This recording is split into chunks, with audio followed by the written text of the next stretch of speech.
somebody asked me whether there was anything good that came out of those DC movies, like Man of Steel, Batman versus Superman, and Suicide Squad. And honestly, I think there was something, a really great moment that nobody's talking about, which is in Batman versus Superman.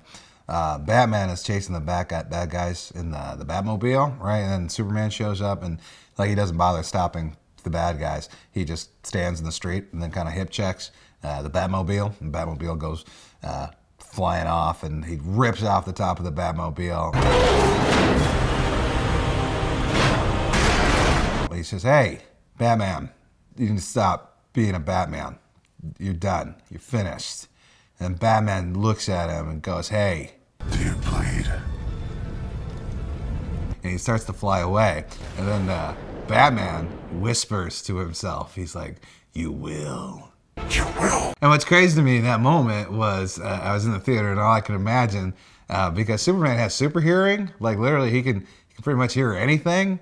So like Superman must have heard him be like, "Hey man, you will bleed." And all I could imagine sitting there in the theater is like Superman flying back down and being like, "What did you just say?"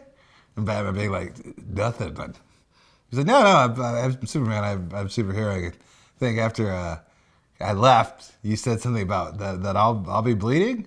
Is that what you said? And Batman just be like, "No, no, you must have misheard." And he's like, "No, I'm Superman. So how about you just stop being a bat and you stop talking under your breath because I can hear it." And then, Superman flies away again.